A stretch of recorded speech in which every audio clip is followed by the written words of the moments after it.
Аққайың ауданында ауқымды жаңару жүріп жатыр. Шағалалы елді мекенде көптен бос тұрған ғимарат жөнделіп, жергілікті дәрігерлік амбулатория осында көшірілді. Нысан Қазақстан тәуелсіздігінің 30 жылдығына және тұңғыш президент күніне орай пайдалануға берілді.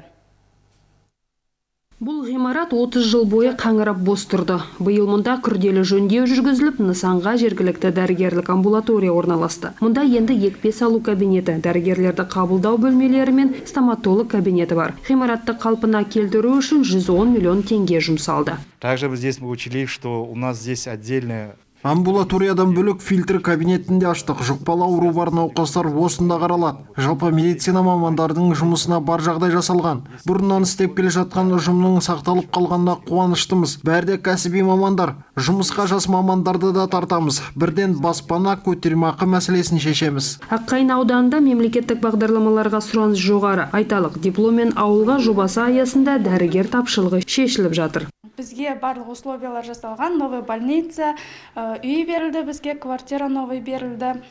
Енді Алла жазса подъемный аламыз, квартирный тоже аламыз деп отырмыз.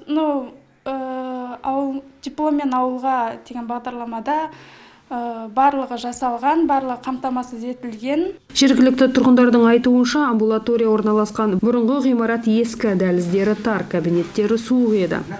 Вы сами знаете, какие неудобства были. Бұрын біз үшін өте ыңғайсыз еді. Қараңғы ғимараттар, науқастардың арасында қашықтықты сақтау мүмкін болмады. Қазір бәрі жақсы, кең әрі жарық. Осында келіп, арасында да ем шараларын аласың, сапалы қызмет алуға бар жағдай жасалған. Таза жарық кабинеттер. Енді бізді дәрігерлер мен келіп атыр біздің елімізге. Бізде тіс дәрігері бар. Көп уақыт бізге осындай қызмет көрсетіп атқан.